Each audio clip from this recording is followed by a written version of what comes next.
Well, good evening, ladies and gentlemen, and welcome to the Griswold Auditorium for a very special event this evening. We're very pleased that all of you are here, and there's still many more that are coming in, so hopefully you can all find a seat, and we'll get started with our program this evening.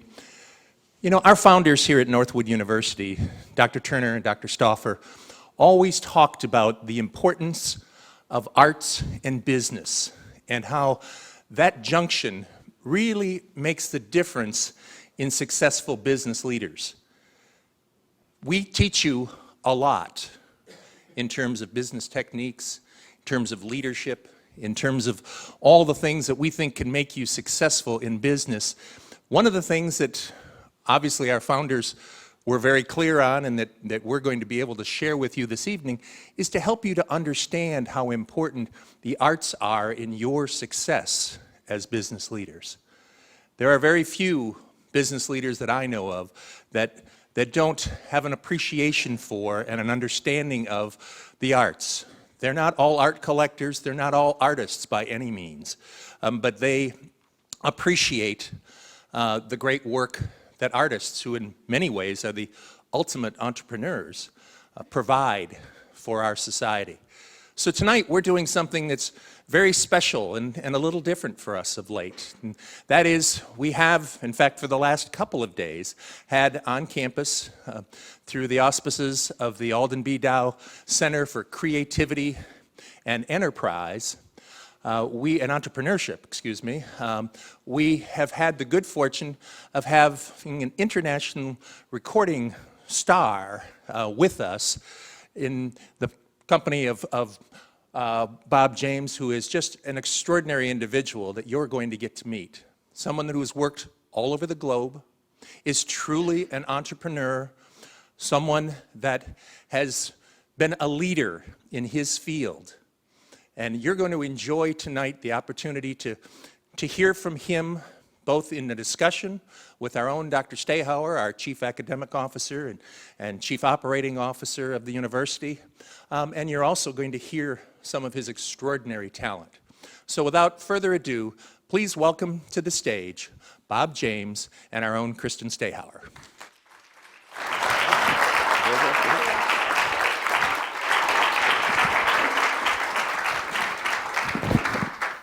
Well, good evening, everyone.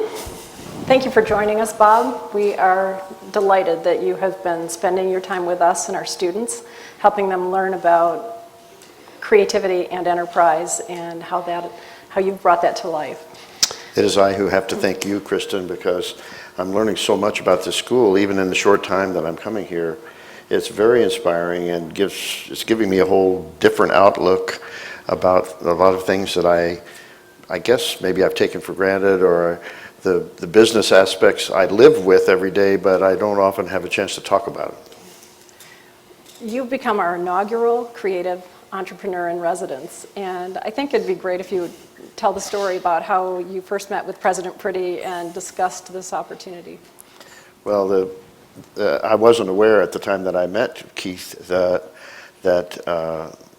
there was one sort of limitation about Northwood University, and the first thing I thought was appropriate to ask him was, tell me about the music department. And of course, I learned immediately that I was not brought here to go straight to the music department like I would have otherwise thought that I would have been in my field. And I started to get much more nervous as a result of that, because, gee, what am I going to talk about? I don't really know anything about business. But you guided me through and kind of made me aware that even though I can't speak as a professor in that kind of a capacity outside of the course of music, I can share my life experiences. And if you are a professional in the arts, you learn about business one way or the other, either the bad news of being ripped off or being taken advantage of, or sometimes the good news if you can figure out an enterprising, good way to bring home a paycheck. You've been meeting with students over the last several days in various venues and various kinds of groups, undergraduate, graduate students. What have they been most interested in? Well, they realize my age, and some of them may not have even heard my music, so because of their age, they're listening to other stuff now. But I've had the fringe benefit of being indirectly associated with the hip-hop field.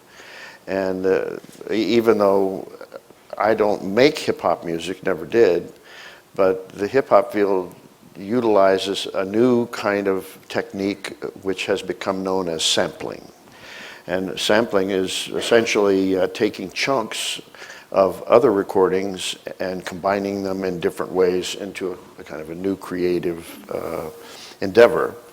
And it has carried with it over the last 30 years or so a new form of business in trying to police how these samples are used, who is the owner of the original samples that give rise to conversations about intellectual property, about copyrights, and all things that normally I don't talk about in this setting, but I have had to deal with them because I do have some intellectual property, quite a bit, because I'm a composer, and I've had the good fortune of maintaining the ownership of most of my original recordings as well.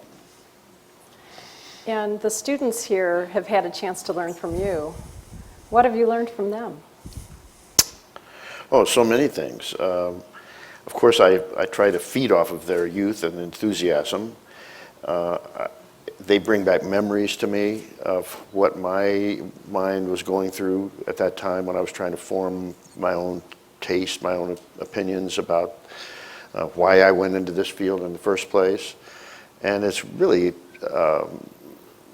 rewarding, heartwarming to me to be able to share with them some insights so that maybe I can help them avoid making a few of the mistakes that I made, or zero in on the good decisions that I think that I've made.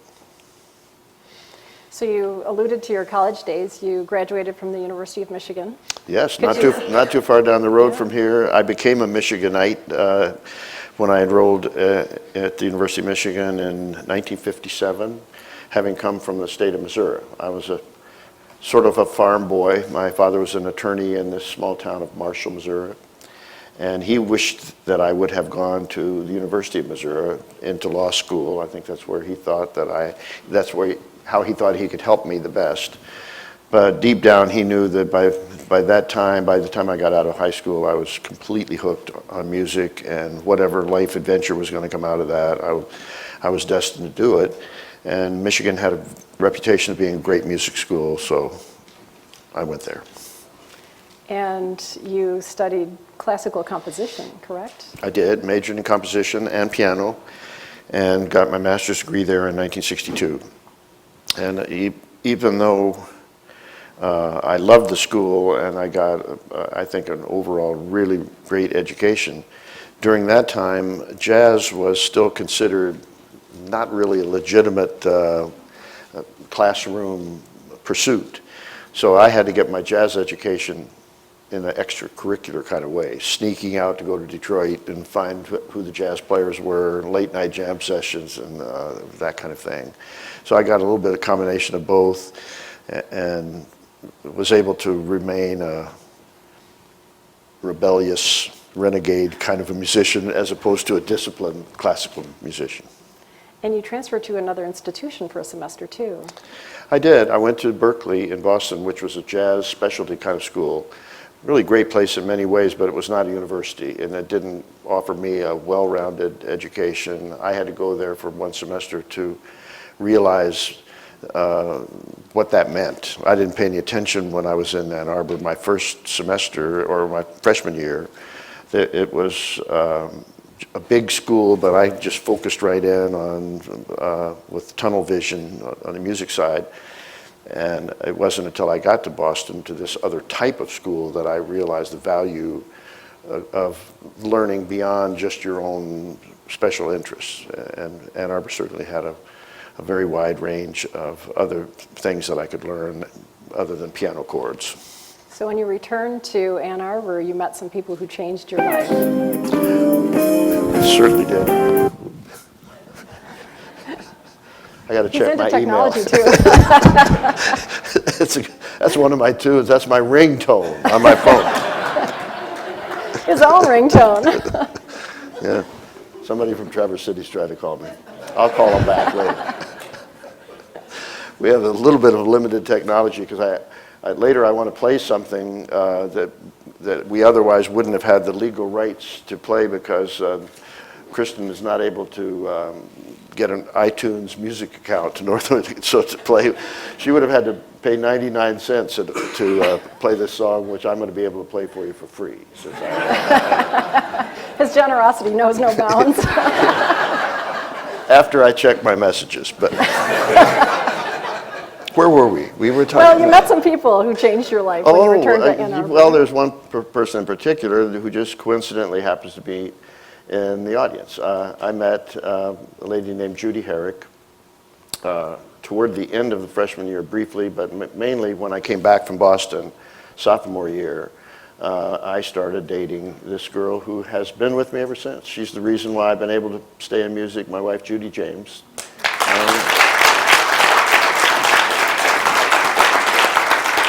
I got her a front row seat today. And she has connections to the Bay Area as well. So. It cannot be overestimated, the value of a mate who's supportive during the difficult times. She taught school when we first moved to New York. This was in 1963. And I had a master's degree in music by that time. I was very highly qualified from the University of Michigan. I'm going to come to New York City and knock them dead in New York, and I proceeded to get no work, basically. I had a few little connections, but maybe I might get $50 to play a little intermission job or something like that. In the meantime, she got us through those first 3 years by teaching school, and eventually one thing led to another, and I finally got a job. And kept it. So from the early days to a retrospective, you have done some best of albums. One of them was Restoration, a double album. Could you tell us about the process of selecting what goes into a best of album? Well, sometimes I am directly involved, and of course I can put my 2 cents worth in, but those compilation records are usually chosen by somebody at the record company who has a particular reason for promoting and ending up selling records. At that time I was with the Warner Brothers, and we've talked quite a bit over the last few days about the changes in the music business from a record company standpoint. I built my whole career during the era first of LPs, then cassettes, then CDs, and we now are deep into a new era that's rocked the music business to its very foundation when digital music began to take over, and there was a perception that music could be just copied freely throughout the world, and people could get their music without ever having to pay anything for it. And we as professionals are now struggling in the business world to recover from that, basically. And there are lots of new streaming companies that have had success that are giving us new reason to have some optimism, Pandora and Spotify and companies like this, where when they're structured right, at least a little percentage of the income flows down to the artists and the creators. But maybe you're leading toward the particular song, Restoration, and why I chose it. The song for Restoration, would you tell us about that song and maybe even play it for us? I will.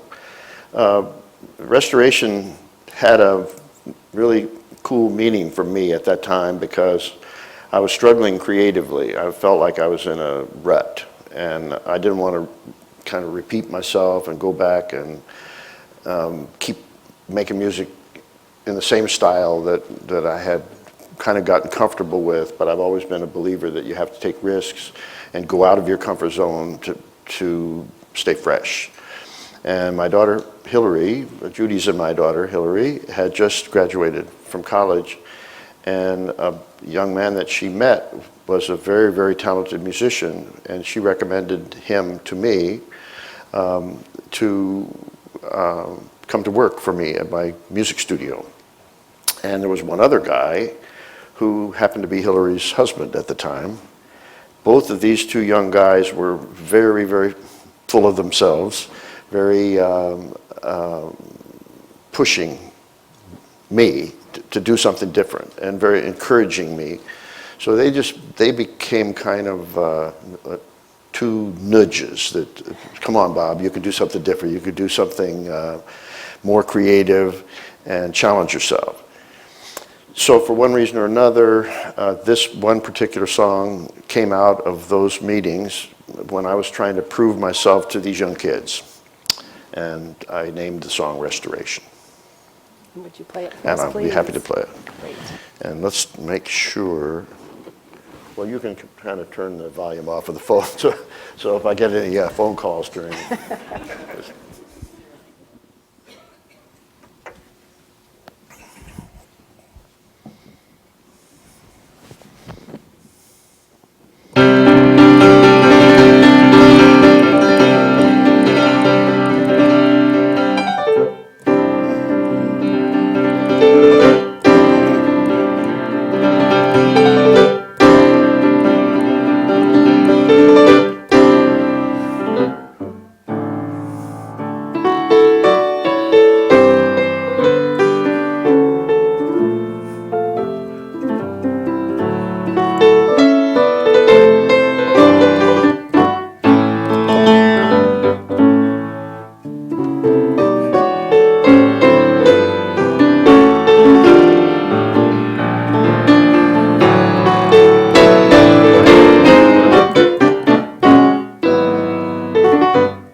Thank you so much for that. Well, you're a prolific composer, performing artist, recording artist, and entrepreneur, and you were talking about a time when you were looking for that rejuvenation or restoration. Any advice that you could give each of us in our respective fields about how you maintain that ability to create and contribute continuously? One of the things that I've been kind of refreshing my own memory about and trying to go back to think about how I would articulate what's been important to me in my life. And I think I can say that I've always been a champion of believing in yourself and trying not to compromise your own standards in my field, and I'm sure it's probably the same in every field of business. There's a lot of pressure coming from the outside to try to do that there's a perfect way to do something, or that maybe your way is not good enough, and that maybe if you changed that it could be better. And that translates in our field into being commercial, and that there's this wall that is perceived between quality or artisticness and commercial success. And many people believe that the two of them are not compatible, that in order to achieve financial success, you have to compromise your artistic standards. Whether I'm right or wrong, I don't know, but I've always felt that the two are compatible, and that you can stay with your highest possible standards that you can make for yourself. And in my humble opinion, most of the time, I think your chances of success are better if you stay with that. Trust yourself, trust your own instincts, and that's what I would try to impart to young people, to not sell themselves short, to not get nervous about somebody else telling you that you got to be doing it a different way. Dig down deep, find out what you have passion for, stick with it, and I think you got a good chance to succeed. Good advice for all of us. Could you tell us about your creative process? No, not really. That's my trade secret. Well, actually, Well, maybe give us a couple ingredients then. She's trying to, find her own way to financial success. Well, of course, I'd be more than happy to talk about it, but it is a mystery, and I spent my whole life trying to understand what that magic thing is. And I do like to work hard, and I love going early in the morning over to my music studio if I'm working on a new piece, composing, creating something from scratch. But there's never any predictable way that I have found to know when that magic is going to come. The key to creativity. I don't have it. But I know that persistence helps. The quote was credited to Igor Stravinsky about music composition being 10% inspiration and 90% perspiration. So that's been talked about a lot, and I think it's probably pretty true. You just keep going, and then suddenly one morning something right comes along, and along those lines, I've talked about this a lot, and I'm glad to have the chance to say it. Enjoy the process, because if you're enjoying this process of discovery, of trying to find it, even if you don't end up composing that magical symphony or whatever, you've enjoyed the trip looking for it and exploring, and I have enjoyed the process a great percentage of the time. That's great. One of the things we focus on here at Northwood University is leadership.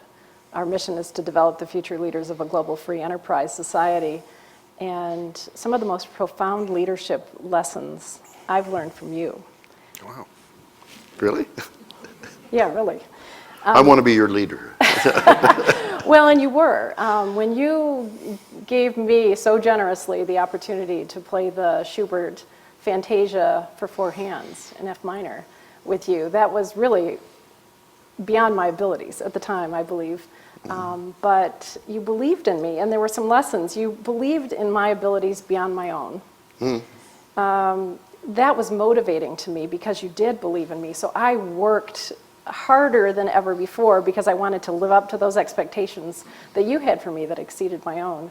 And then when we played the piece together, there was something, you were lifting me to a different level that then I was able to maintain on my own after you got me there. And that was just a profound learning experience. Wow, thank you for sharing that with me, because I remember very vividly those times when we played that. It's a wonderful piece, for one thing. We both were inspiring each other. It's one of the real great pieces in the piano literature. But I believe you're a classic example of how musicians always underestimate themselves.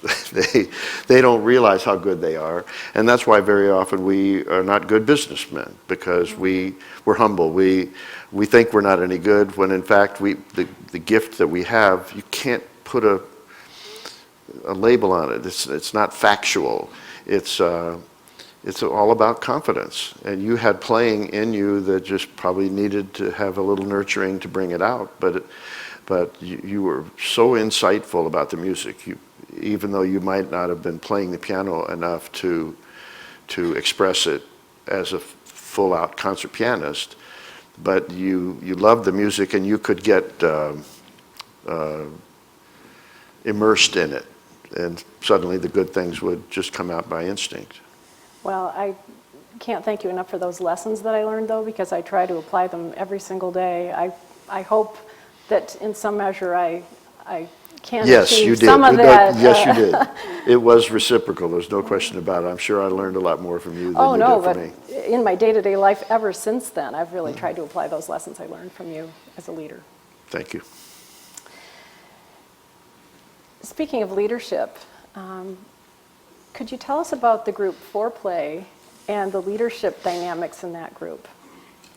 It's been an amazing experience to me. I just had a chance to touch on it a little bit during one of the meetings I had today, and I hope that I have a chance to come back and kind of dig deeper into it, because I think that my group is a wonderful example of the challenge of the group dynamic in which you're trying to figure out who is the leader. And then when we formed our new company, we were 4 musicians who realized that we got along really well together, that there was something about the way we played music together that made it almost a necessity that we consider forming a group. And we talked a lot about what does a group mean, as opposed to 4 individual musicians just doing freelance.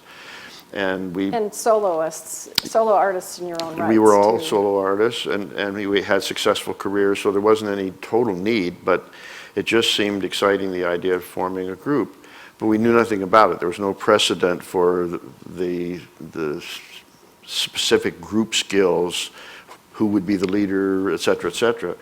So I take the blame, maybe a little bit of credit, for being the person who pushed for us to not have a leader. And so from the very beginning, for better or for worse, we thought it was interesting to try to make our group completely democratic.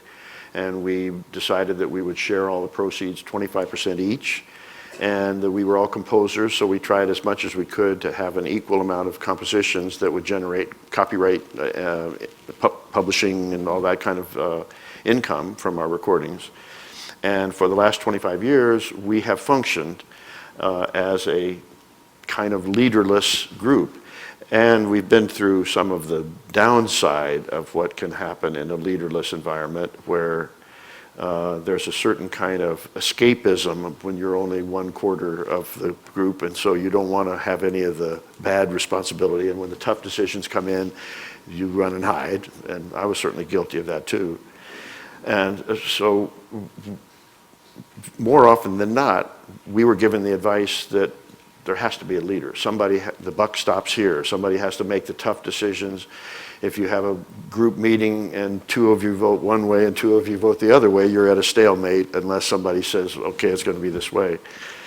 And I was given the advice by a great business friend of mine who described this phrase, which I love, first among equals. And it's a great idea, but in our case, however it has turned out, we never have been able to make a decision about voting to a president of Foreplay Productions or anything like that. We've stayed equal. We tried for a year to do a rotating leadership where for 3 months Bob was a leader, for 3 months Harvey was a leader, et cetera, et cetera. But it turned out that our group was so, our schedule was so spastic and unpredictable that one guy might be the leader during 3 months when there was nothing going on in the group, and it just didn't ever turn out to be a fair thing.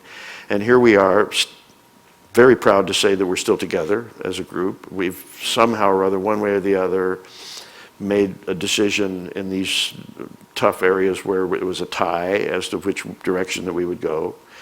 And I would love to dig deeper into that during some of these business seminar roundtable discussions in which we could learn from Northwood, okay, how do you arrive at that if you've got a new company that's got 4 potentially equal partners, all of whom in some ways want to be the leader, in some ways want to be the side man or the vice president rather than the president.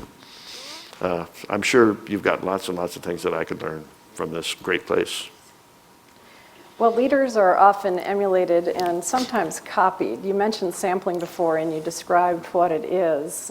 Perhaps you could tell us a bit about your story and the impact on your career. You mentioned intellectual property.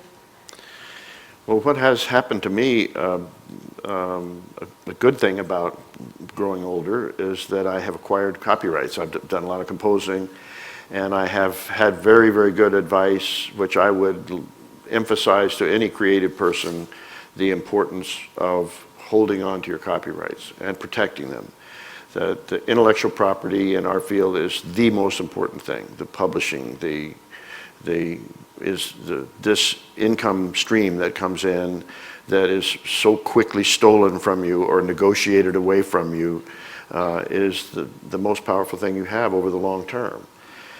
And at one point in my career, I had some great management negotiating on my behalf, and I held on to the ownership of my copyrighted recordings. And I have fought very hard to also maintain the control over my own publishing. And what that has done for me, and the graphic example of it that we're going to talk about today, is that suddenly about 25 or 30 years ago, the music business started to change very drastically. Digital music came along. And also another phenomenon that we, of course, in popular music field know that trends change, styles change, and there's always somebody new coming along with a new idea or a new way of making music, a new sound, a new gimmick, a new whatever it is. And I started to see this field of rap and hip hop start to become more and more and more popular, more and more of a national and international phenomenon. But I wasn't particularly interested in it. I'm a jazz musician down to my roots, and I didn't really listen much to that music other than occasionally I could hear that there were a few little influence of jazz that would show up. But lo and behold, a friend of mine told me that I better start listening a little bit to some of the rap music because they were using my music. And I had no awareness of this at that time. And they told me that I should immediately listen to a recording that was made by Jazzy Jeff and the Fresh Prince. It was a very, very popular duo team at that time, and they won the Grammy Award that year, the first year that rap music was considered a Grammy category. And their record called He's the DJ, I'm the Rapper won the best rap recording of the year. But by that time, I had just discovered that one of the songs on that album was not really their song. They changed the name of it, but they had taken a recording of mine called Westchester Lady, and just the recording played from beginning to end, and they rapped over the top of it, and they added a little stronger drum beat. But the bottom line of it was this recording of Westchester Lady, which was from my album called 3 that I recorded in 1976, and they just used it. And in that era, the whole legal system of how to license these, what are now known as samples, was not really in place. And some of the artists that took other chunks of recordings were not even aware that basically what they were doing was stealing. It was, there's no other word for it really. If you don't license it or if you don't get permission to do it, it's fraudulent. So I had to suddenly become a policeman and go into battle to defend this publishing and ownership of copyrights that I immediately knew that I had a power that I'd never had to realize that I would have to call into play. So I called my lawyer, and his eyes lit up with dollar signs, and I got a very handsome settlement from the Jazzy Jeff and the Fresh Prince record label, because usually the people you are negotiating with are not the artists themselves, but the record company, who are the ones that the income flows to them first. And if they are using your copyright, you have to go to them to protect yourself. And that has led over the last 30 years to kind of like a cottage industry for me, because I have no idea why to this day, but a lot of recordings from the 1970s had a rhythm that appealed to hip-hop artists and producers. And at least a half a dozen of my recordings were in the library of these producers. And when they make new recordings, unlike those of us who play instruments in the conventional way and then get a group of musicians to make the music, they take chunks and they combine them. And the chunks are looped one after another to come up with the structure. And to my shock, and sometimes to my benefit, and to Judy's benefit, and to our daughter and granddaughter's benefit, the income from these chunks that they took of mine have flowed to me because I protected my copyrights and I went after it. And I've continually fought to legitimize this whole area of that trend in using sampling so that it doesn't have to be a police job, it's more just a conventional business negotiation. I will license my chunk, my sample, to you for X amount of percentage of your recording. And each time my music has been used in recent years, it's a much more straightforward business negotiation. So your recording Nautilus is one of the most sampled pieces of all time. Could you perhaps play an example from that recording, the original, and then we can go to a sampling site and give you a feel for how it's been used, repurposed? I'll tell you about Nautilus, which was the recording of mine that has been the most sampled.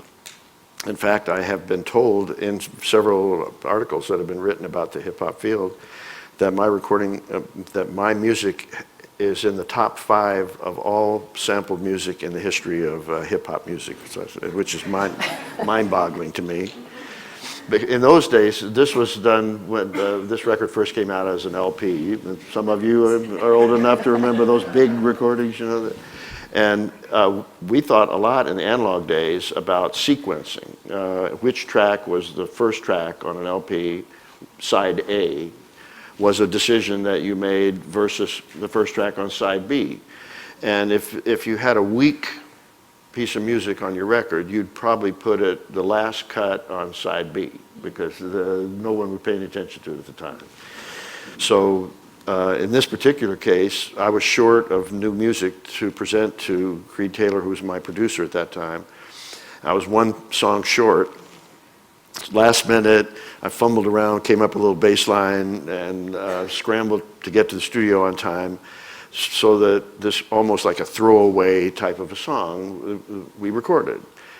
Didn't get any attention at that time. I had a song called Feel Like Making Love that was recorded at the same time by Roberta Flack, and it really launched my solo career. Got all the attention at radio, all the airplay, and this song, Nautilus, got no attention. It was the last cut on side B. And miraculously, who knows why, I still shake my head.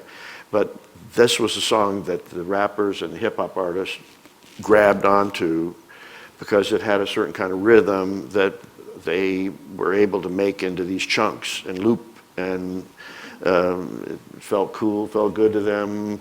Actually felt good to us at the time too. I had a drummer named Idris Muhammad that was a fantastic drummer, and a bass player named Gary King. I still remember those days very fondly. And it took 25 years before this copyright started bringing in the income.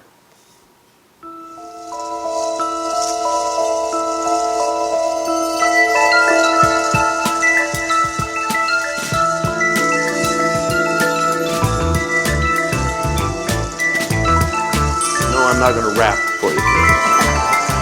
Oh, please.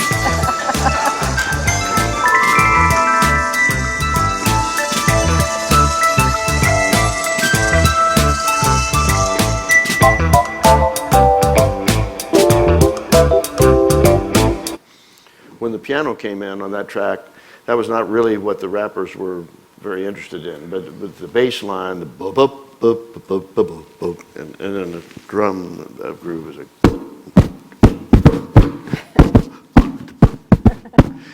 They usually added this heavier drum beat to my original recording to make it more danceable or more interesting to the turntable DJs who were playing it in dance clubs and stuff like that. But Let's pull up an example of how it's been sampled.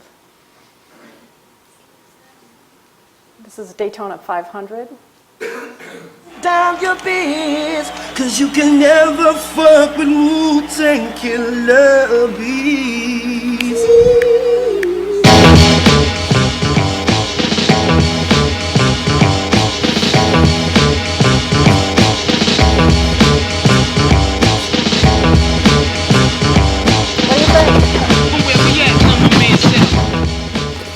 if you were on the jury and I had to take them to court to prove that they had taken my recording, I think you might have voted for me, right? It was not disguised very much.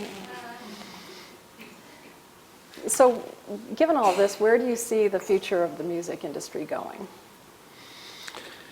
Well, one thing I know for sure, maybe that's the only thing I know for sure, people still like music as much as they ever did, and music is always going to be part of people's lives. It's going to be distributed to them differently. We've certainly learned that during my lifetime in this complete changeover into music being downloaded via the internet, people perceiving that they can get their music by taking a monthly subscription for having unlimited access to thousands and thousands of recordings, as opposed to walking into a hardware or a brick and mortar retail type store and buying the music that way. The whole process is changing, and we have the responsibility as music business people to keep up and to go with the flow and not get left behind. You mentioned that you grew up in Marshall, Missouri. What are your first memories of music in your life? I've had the very good fortune of my mother really wanting me to be involved with music, and I think due to a Catholic nun who was the only piano teacher in my town at that time. The town that I came from only had about 8,000 people in it, and music was not a big part of this town. But my older sister was taking piano lessons, and I started mimicking what she was doing at the piano at around age 4. And right away, the nun noticed it and suggested to my mother that it would be a good idea for me to start lessons very early. So I have very much the good fortune of getting basic technique of the piano very, very early in life, when the only thing I can remember about the music business at that time is I got hired to play for tap dancing class. I think I learned the song, a real funky version of the song, Sweet Georgia Brown, to play for the tap dancers. And I think I made a quarter, as I recall. And I also recall that I got fired because at age 7 or 8, maybe by that time, that shows you how hard up they were to find a piano player in Marshall, Missouri. I couldn't really keep the beat. You know, the tap dancers kept tripping over themselves because Sweet Georgia Brown was getting more and more sour. And so they fired me. But I guess I learned a lesson about rhythm, and I learned that I wanted to get funkier and get to the point where at least I could keep the beat. And when did you become aware of jazz initially?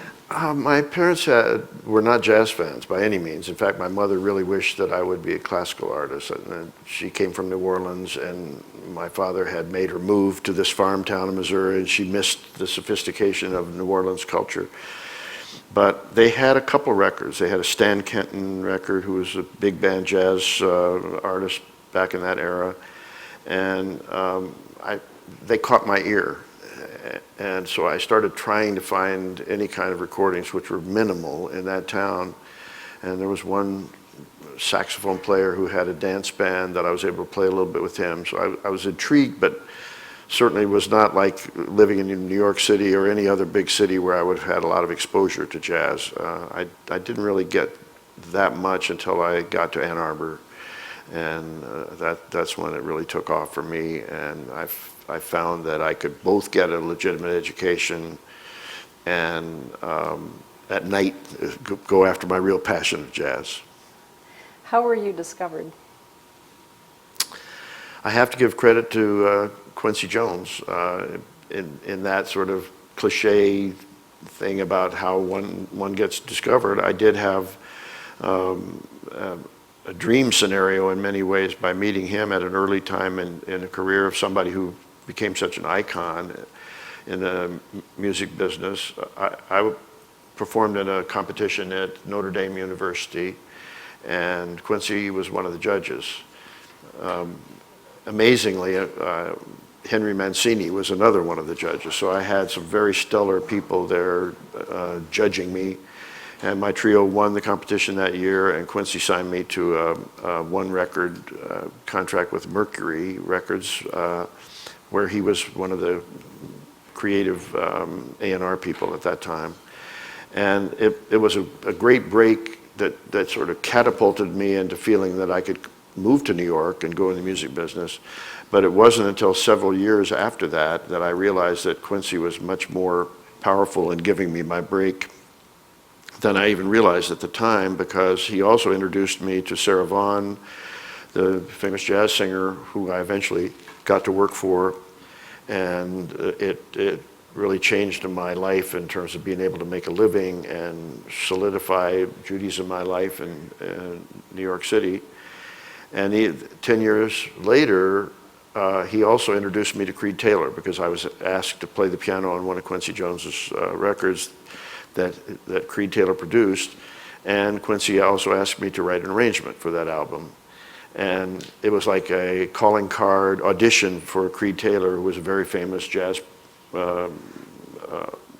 label owner and producer at that time. And the arrangement that I did for Quincy was my audition for Creed Taylor, as was the fact that since Quincy liked me, Creed thought that I had to be taken seriously. And that completely changed my life after that. Made my solo records from during the 1970s with Creed Taylor. 20 years went by, they got sampled, I got the lawsuits, and here we are today. One of your most enduring hits is Angela. Could you tell us the story behind how it became the theme to the very famous television show Taxi? Once again, there's a tie-in to copyright ownership and to holding on to your creations, because you never really know when your music is going to be played, how it's going to be heard, and the things that can happen once the music gets out into the public. When the TV comedy series Taxi was started, the producers were going back into their music library and listening to try to get a feel for what kind of music that they wanted to have for the series. Fortunately, my record 4, which I recorded in 1977, was in the library of one of the producers of the series. And they started playing it against some of the early footage that they were putting together, and they liked the style of it. And so I didn't have to go to them and try to get the job as the music provider. They came to me based upon already existing recording.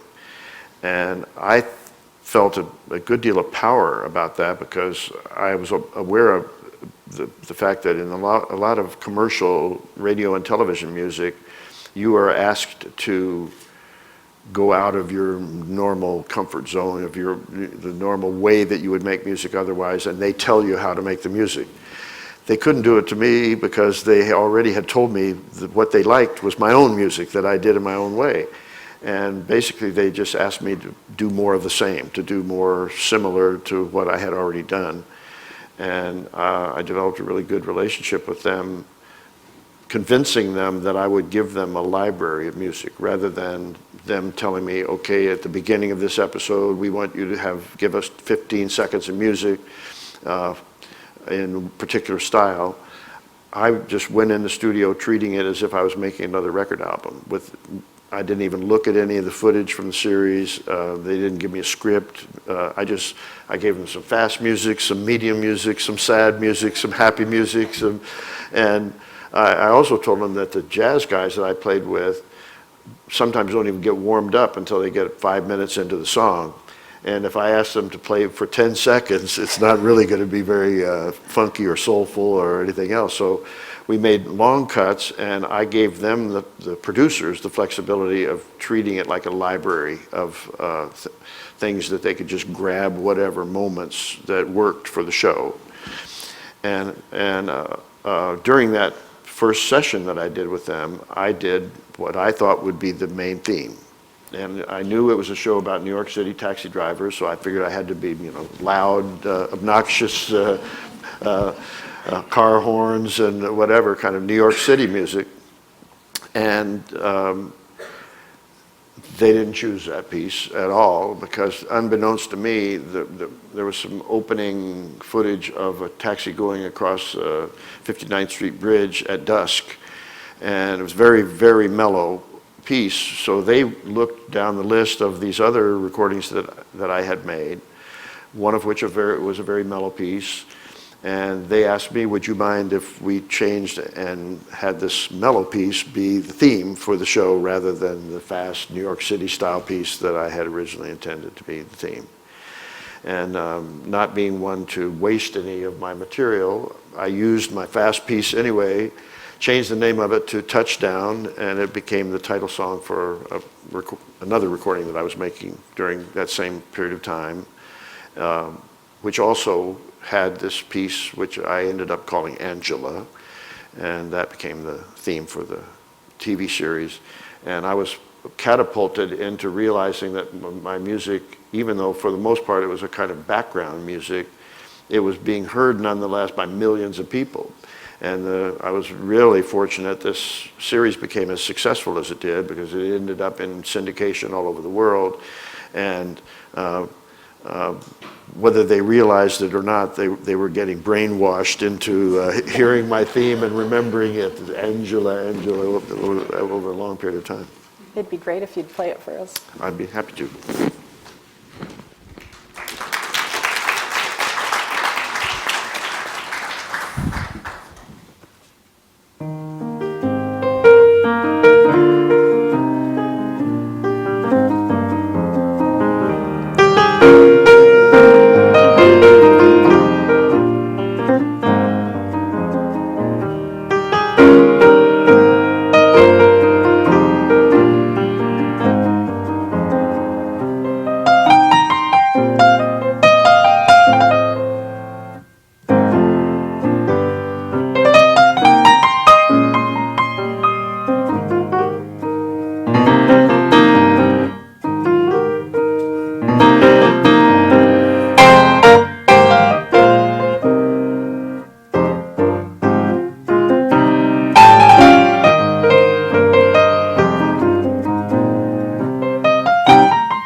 Your career has had a very international aspect to it.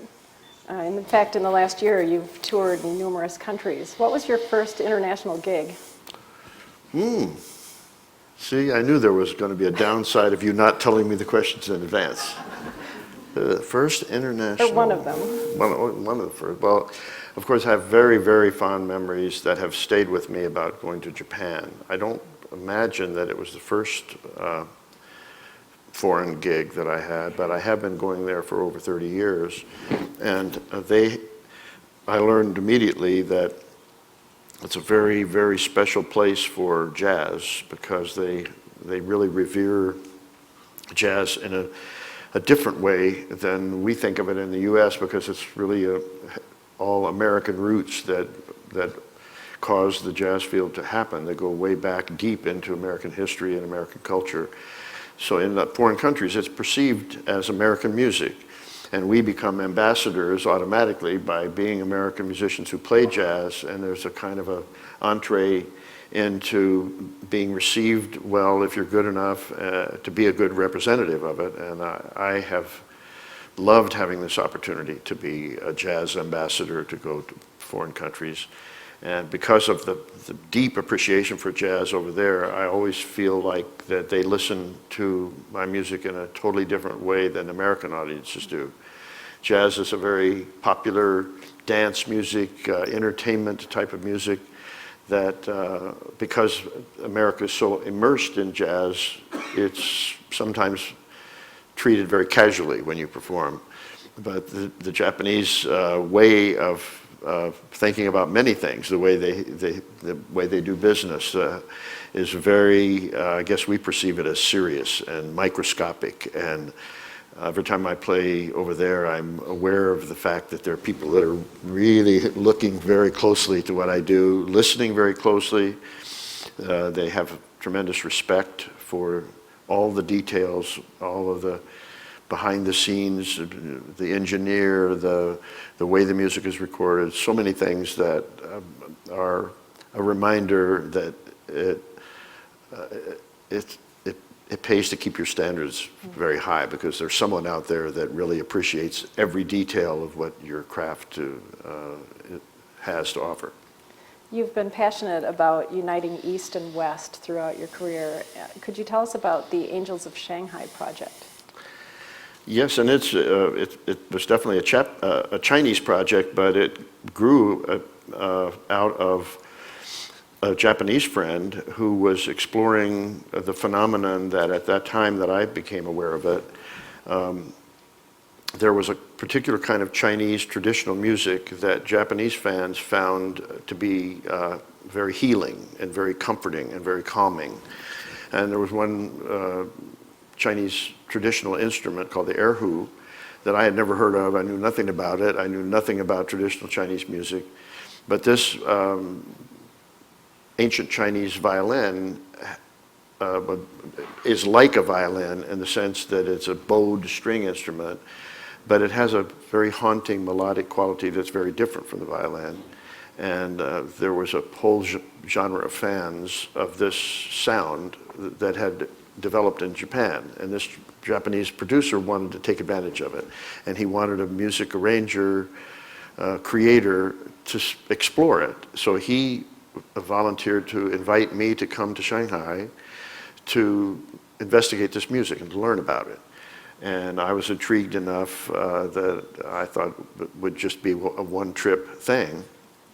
But what unfolded when I got there, I went to the Shanghai Conservatory of Music, and they had handpicked 5 of their best students that were certainly not jazz type students, but they were also not European classical music type students. For them, they were very involved in Chinese music history and the ancient, much more ancient than our European traditions. They were practitioners of and experts at the performance on traditional Chinese instruments. So I was invited into this room, and one by one, they performed for me. Beautiful, gorgeous, mysterious sounds that I had never heard before, and I became hooked almost immediately. but I had not prepared for the fact that they had expected me to somehow interact with these Chinese music students. And what unfolded on that day was I had to try to figure out, well, how can we come together? My whole background in jazz and in European classical music was so different that I wasn't sure that we had any common meeting ground. But I discovered that this piece that I just played for you, Angela, the whole melody is based on a 5-note called pentatonic scale. And this scale was exactly the same scale that their Chinese traditional folk music, and I started listening to them play, and I'm thinking to myself, wow, this is the same scale, the theme from Taxi that I used, not realizing that I was writing for a New York City TV series, and in fact, I was sort of writing Chinese music at that time. So I started playing the basic chords of Angela, and immediately, well, not totally immediately, it was kind of one by one. There were some of these kids that were more brave than others, and they just sort of gradually started joining in with me in this East-West jam session, and it was so magical during the next hour because they were smiling, they weren't speaking any English, I knew no Chinese, but I found myself just crying. I could not, I was overwhelmed with emotion, being in a position where I learned firsthand the power of the universal language of music and how it cuts through cultural barriers in a way that maybe nothing else does on that same level. And instead of it just being a one-time visit where I was helping out my Japanese friend, I became completely addicted and decided that I actually wanted to form a group and have them collaborate with me on an album project, which ended up being called the Angels of Shanghai. I called them the Angels, and I had some American jazz musicians involved. We called ourselves the Devils, and they were the Angels. But it's really one of the highlights of my life, having this opportunity, because I did discover more and more that I love having the opportunity to hopefully introduce and help Americans and Westerners understand that some of the things about Asian or foreign cultures are not as foreign as we perceive them to be. We can bring them back to real basics. They fall in love the same way that we do. They want music to express all the same basic emotions. They just do it with different instruments and coming out of a different cultural history. Well, we have some video of what resulted from that project.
They weren't quite that funky when we first started into this project. I think I sort of corrupted them along the way somehow over the 4 years. Our record had already come out by that time, and we were playing at this very big jazz festival in Jakarta, in Indonesia. And I was so happy to be in a position where I could invite them to visit foreign countries, because most of the kids had never really traveled outside of China. And eventually I also was able to bring them here to the US, and we did a short tour, including a performance in Traverse City and one outside of Detroit. And we ended up taking a tour bus, which is a standard thing for musicians to do here. And they took the tour bus out to the East Coast. We played in New York City and out on Long Island, and I was their host for their first visit to the US. Getting back to Japan, that country has had, and culture has had a profound influence on you. How has it changed your music? Well, just by confidence alone, knowing that I have had a kind of loyal audience that still wants to bring me over there and is willing to pay for the long plane flight and to give me the opportunity to visit there for 2 years in a row. Last year and the year before, I went 4 times a year. So it's been a very loyal audience, enduring friendships, and a chance for me to be influenced very, very much by their culture in other ways, visually, their gardens, their art, their cuisine. And it has flowed back into influencing my music in a lot of ways. And I have, as a result of it, tried to let them know that whenever I could give back, I wanted the opportunity to be able to do it. So after the tragic earthquake and tsunami, you began a project that we would classify here as social entrepreneurship. I certainly didn't know that term for it at the time, but I guess I was being an entrepreneur in the sense that when I learned about the tsunami and how devastating it was, although we have had our, certainly in the other parts of the world, and when we think about Katrina and so many other events of tragedy, I guess we only are individually in a position where we can become directly involved when the timing is right. The timing was just right for me at that time because I just sent out the message. It was basically an email to my closest Japanese friends and producers saying if there's anything I can do, if there's any benefit performances that I could be involved in, I really would like to do it. And there was different artists had already been making kind of benefit CDs and showing support and having the proceeds from the CDs go to help with the recovery process. And there was a CD called Jazz for Japan that I participated in. But what became even more important for me was that in September of that year, which was 6 months after the tsunami, there had been a very small jazz festival that was just starting up. It was only in its 3rd year, produced by the same producer who also produced the Tokyo Jazz Festival, which is a very, very big event. So it was a very well-known and successful producer, but this lady was also trying to start taking jazz to different areas of Japan where the people would otherwise not have a chance to hear them. And this festival was supposed to be held in the prefecture of Iwate. And so she invited me to perform at this jazz festival, and I immediately said yes without even thinking about it. But it was a small budget festival, so I wasn't able to bring a band over with me. I just went on my own. And after I got over there, I discovered that I was the only American jazz artist performing at this festival, and all the other artists were Japanese. But I had done some preparation because I didn't want to just show up there and do business as usual, playing my old repertoire. I, at some point, got an inspiration to write something new as a kind of way of putting myself on the line to demonstrate through music my support with a fresh new piece of music. And I looked at the lineup and discovered that there was this jazz big band of Japanese people from this region of Iwate that had also been invited to play at the festival. So I wrote a new piece to feature the band, and I kind of, in my mind, thought that it might become the last finale piece where we would all come together and finish the festival on a positive note. And all of this was videoed for a documentary that was produced by NHK Television, which is their equivalent of public broadcasting. And to my surprise and feeling both of pride and responsibility, the documentary definitely was a East meets West thing in which they were appreciative of my commitment to the cause of trying to raise the spirits of people in the aftermath of this tragic event. And it became a documentary which is now in its 4th installment. It started out being a 30-minute documentary. The second version, a few months later, was a 60-minute documentary. And eventually the documentary people came to our town of Traverse City, and they filmed this whole thing. Several members of the jazz big band that I had collaborated with were also invited. And it has led to many, many heartwarming things for me, and a feeling of happiness that I was able to use my music to help raise people's spirits during the difficult time, even in a small way. We have some footage from the documentary.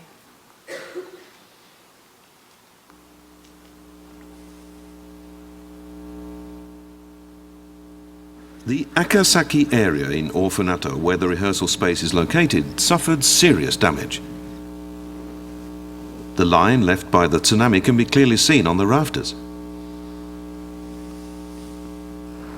The tsunami totally destroyed the neighbouring elementary and junior high schools that were situated about 5 meters above sea level. But, for some reason, this prefab standing beside the sea was not carried away. 練習場も残ったし、バンドのメンバーは誰も怪我もしない、亡くならない、バンドをやるっていうね、ことだなと、みんなでそういう話してます。Yoshida's house was washed away by the tsunami, and he lost everything. He was devastated, but one day a member of the band contacted him.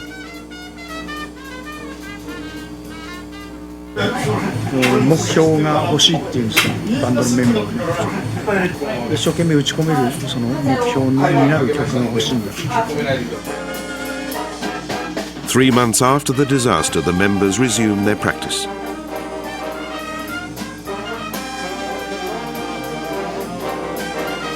In an environment where everyday life has become so tough, music has served as a source of power to keep them going.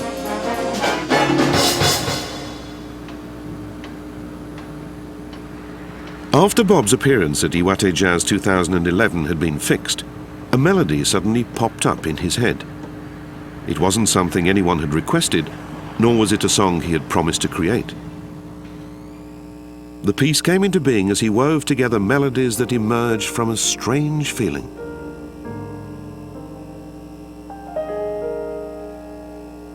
Put your hearts together.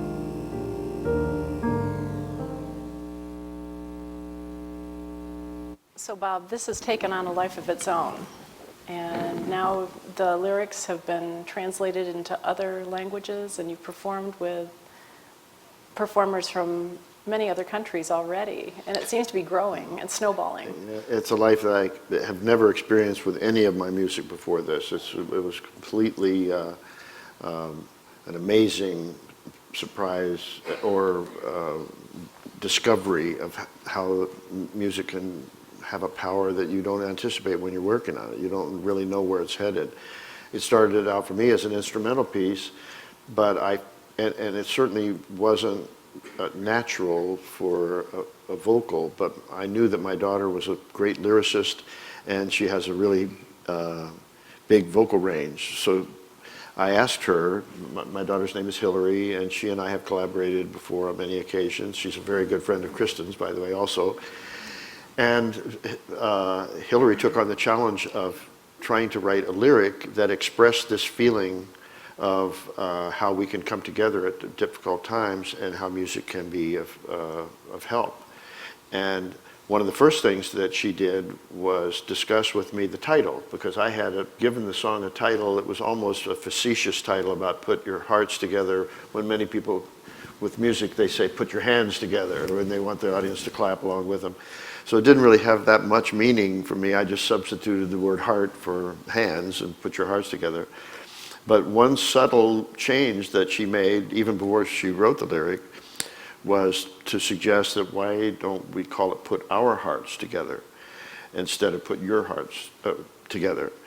And I realized that put our hearts together had much, much more the meaning that I was trying to convey.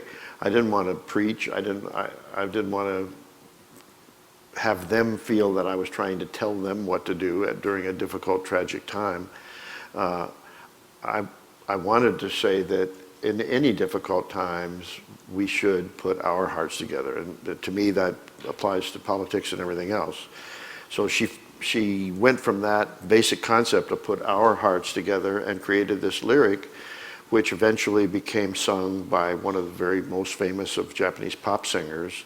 And I had the opportunity later on down the line in the second or third installment of this documentary to actually perform the song in this town of Ofanato, where the big band lived.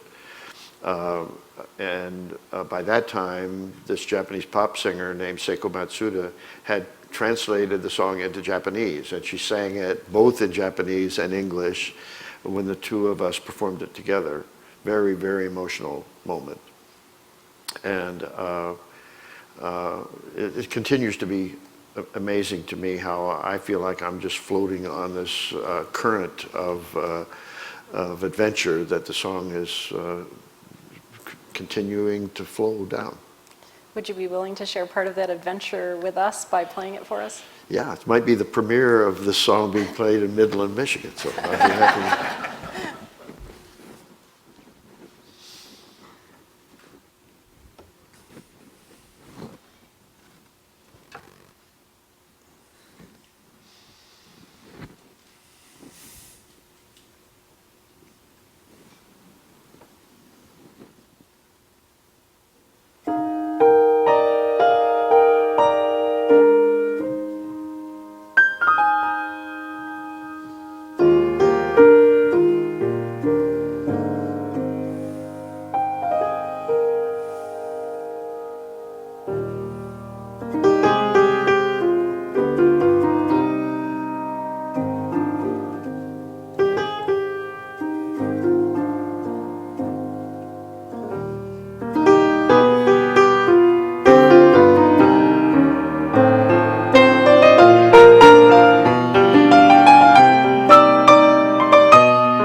it's not a flashy finale kind of a piece, but it had a lot of meaning. I have difficulty playing it because I have a different kind of emotion about even sitting down at the piano, because so many things rush in into my mind that don't really relate to the technique of playing a song the same way that I would if I was playing I'll Remember April or Stardust or one of my Westchester Lady or one of my comfort zone kind of pieces. Well, thank you for sharing that with us. Well, our fireside chat is drawing to a close, but we have a few moments for some Q&A, for some questions from the audience, and we have a microphone and I think somebody to help us with that.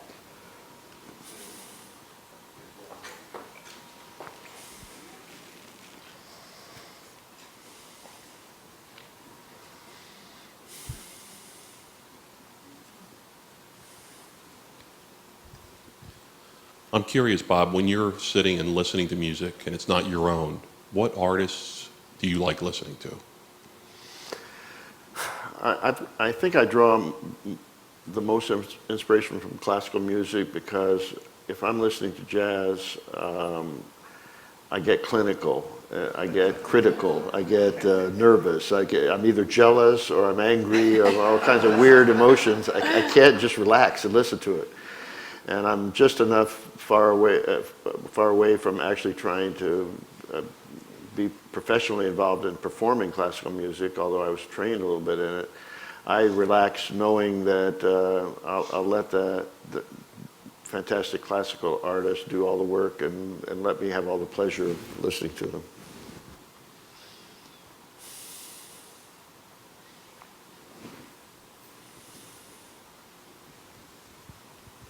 Bob, you started out doing numbers in terms of your album titles.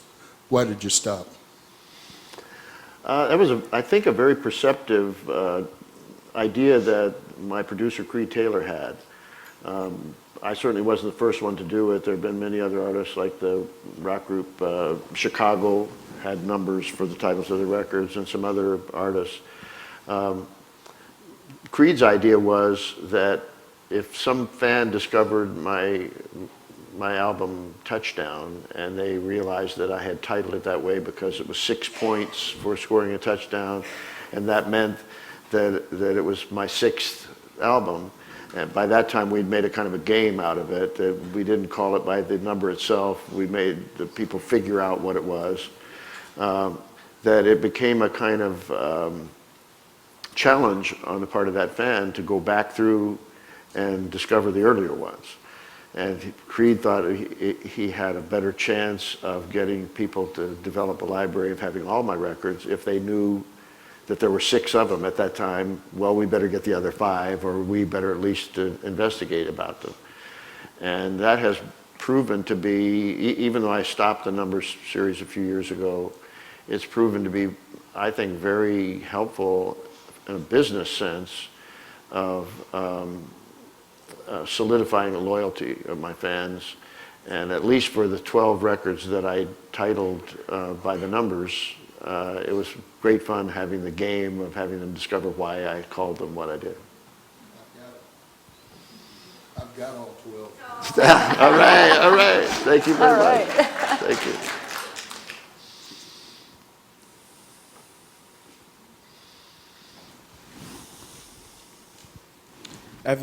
As you've mentioned, Bob, the creative process is very mysterious, and it takes persistence to work through what you're trying to create. But are there times, and if there are times, when you sat down at the piano and you're trying to create something new, and you just feel stuck? And even though you're persistent in trying to create what you're feeling, what do you do to reset your mind and reset your creative process so that the next time when you come to sit down at the piano, it's something where you're completely reset as an individual and, more importantly, as a musician? Patience, I guess.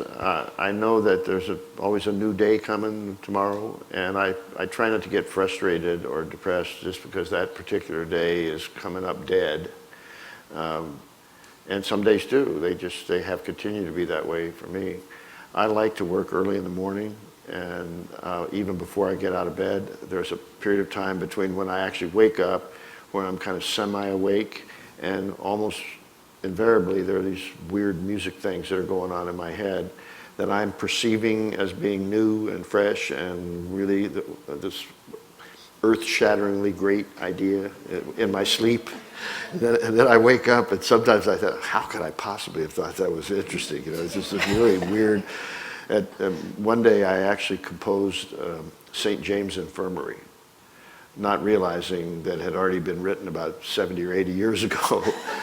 And in my mind, in that morning, I composed it, and then I went to the piano and started playing it, and I thought, oh no, I didn't write that, did I? Somebody else beat me to it a long time ago. Whoops, you know, so you have to be careful along those lines. But just, I would say be patient and put up with the fact that some ideas are going to have merit and hold on and let go of the ones that don't, and just keep going on to the next day and trust yourself. By the way, this guy that's asked that question is a phenomenal pianist. I just heard today for the first time, David Valentine. You'll be hearing a lot more about him. I have at least two pianists in the audience. There's another nice lady that I met who's a concert pianist, classical pianist. And in my field as a performer, you have to be always very vigilant, because you might think that you're up here on the stage playing for a business school and that you could take the position, they're not going to know the difference anyway. but I knew that these two people were zeroing in on me today, so every mistake that I made, I'm thinking to myself, you know, my mind is going, oh no, why did I do that? You know?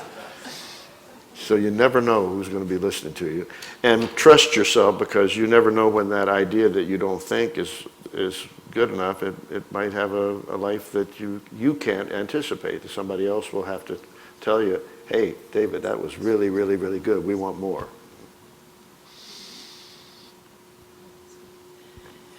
Bob, do you have a turntable in your house? I do.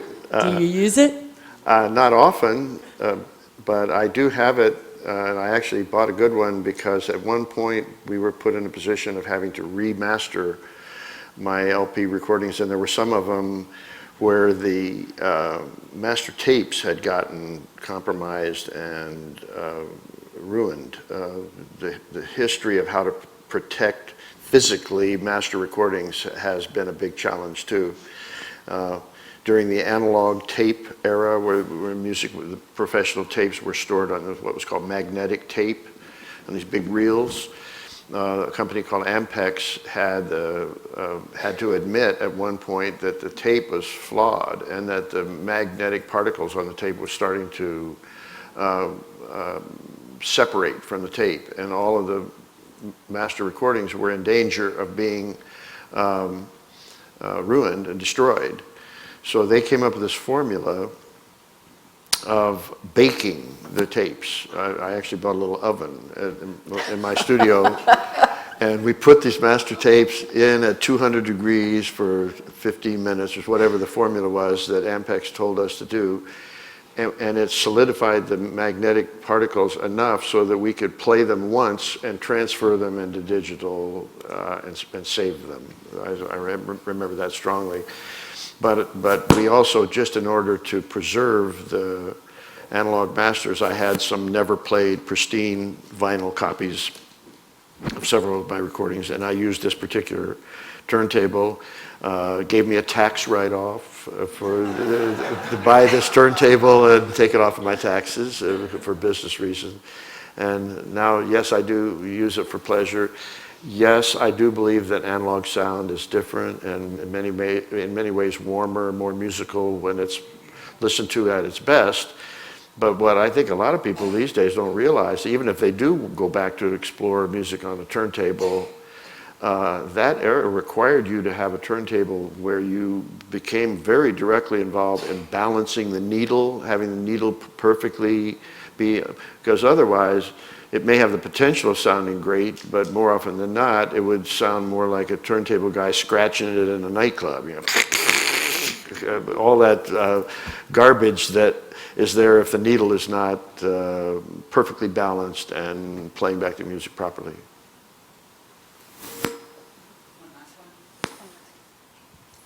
Bob, it's really a pleasure to hear you today and really enjoying your comments. I especially liked the discussion about foreplay and that nobody wanted to take the lead, if you will, or you wanted to leave it together. I really appreciated the work you did with Earl Klugh as well as with David Sanborn. And I'm just curious that when you worked with just one other artist, did you find there that you also shared that, or was that one that you took the lead on? It was maybe a similar kind of challenge, but I guess since we never, on those projects that I did with Earl Klugh and David Sanborn, they were sort of one-offs. So it was a project where we didn't really have to be executives in the sense of making very many decisions. It was made for us by our managers or by the record companies themselves. And specifically, those projects helped to teach me something about myself as a pianist that I have grown to feel much more strongly about, is that I know I'm a good accompanist. I think I'm a better accompanist than I am a leader, and in many ways. I'm more comfortable if Earl Klugh's up there playing a melody on the guitar and I'm just supporting him. I like feeling that support. I feel like I can make him sound better. I felt that way about Dave Sanborn. I felt that way about Sarah Vaughan when I was working with her. It gave me a wonderful feeling of learning the power of the piano in a supportive role, the foundation, the nurturing of if I play the right thing at the right time, I can give them the confidence of performing at their best. So I didn't even really consider myself the leader in that sense, executive type leader with either Earl Klugh or Dave Sanborn. I wanted to make as much money as they did, but I felt that the accompanist should be paid the same as the frontline melody person, and that prevailed too. Well, Bob, one more question. And Yes, Bob, you're a polyglot. That's obvious. You speak international languages and never so eloquently. One of your international languages is music. The other one, and we can attest to that by the exhibition we have in the hall, is the visual art international language, and you speak that one very well as well. Could you please tell us something about the connection between the two? Why in the world would you, with all the creative expression that you have through music, need another outlet, and how does that help you? Well, first of all, thank you, Mia. Mia's being very kind about my visual art, and I appreciate that very much. I don't stake any claim to what we would think of in terms of expertise. For me, the adventure into exploring visual art from a creative standpoint and doing it myself was part of my process of learning what the creative spirit is, the drive to be a communicator.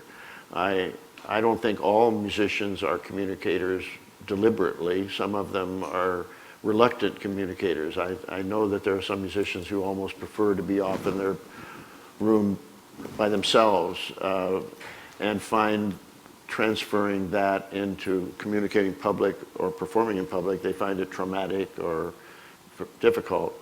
I'm kind of the opposite. I feel that I'm at my best and happiest when I'm communicating. And I started into experimenting with visual art in order to feel what it was like. I wanted to have that feeling of how something that you created is viewed by and experienced by the view, in this case not the listener but the viewer. I loved the idea that when I created a painting and put it up on the wall, I was no longer dealing with time the way I am with the music. Music gives me the power to choose how I'm going to have my audience react to it. There are many real basic things in music. At the opening of a piece of music, you can play some almost like fanfare chords. Here's my piece of music, listen to it now. And now I'm going to play you the melody. And I've got your attention, if I did my job with the fanfare, for a certain amount of time. If my piece is 5 minutes long, you're going to listen to it, and then you're probably going to hear some big chords of some kind that are going to let you know, it's over, folks. That was my piece of music. I hope you enjoyed it. But I naively didn't realize that I was going to not have anything like that way of telling my audience what to do with a painting. And the first moments that I was in a room when my work was being shown up on the wall, and I saw people looking at it, and maybe they would just kind of walk by it and only look at it for about 2 seconds or something, I became very uneasy. I was like, well, no, I've spent a lot of time on that piece. You got to look at it longer than that. And then I started analyzing my own self. When I go to the Museum of Modern Art in New York, or if I'm looking at some Picasso masterpiece, I don't necessarily spend 5 minutes looking at it. I don't even know how long I'm supposed to look at it. Hey, it's great. It looks great. The color is great. And then I don't have a kind of passage of time. And artists don't have that luxury of a specific amount of time. So there's a lot of things like that that have been really fun to compare the difference, to perceive visual art from a musician's standpoint, to look at other artists' work when they have tried to use music as the inspiration. There are a number of 20th century painters that deliberately told the story of how music inspired them, and they wanted to try to interpret it visually. Personally, I don't think that way. I don't think that way when I play the piano. I don't see blue colors coming across, or circles, or what. I don't, but many people do. Well, Bob, you exemplify Northwood University's mission in so many ways. You're a leader, you're an entrepreneur, you're global, you've had international impact, and we thank you for the impact of your music, your wisdom, your spirit, and your generosity on our lives. If you will allow me to thank Northwood, and you especially, because you were the one that had the vision to bring me here, I feel so fortunate to be in this environment. I have just a wonderful, great feeling about this town, the inspiration from Alden Dow, who was the creative side of the Dow family that brought art and the arts into this environment in a way that it just still permeates many years after his passing away. And to represent the arts and to continue that tradition here in this beautiful place, and to bring business and music together is just a wonderful thing that I'm going to have great memories from doing it. Well, let's put our hands together.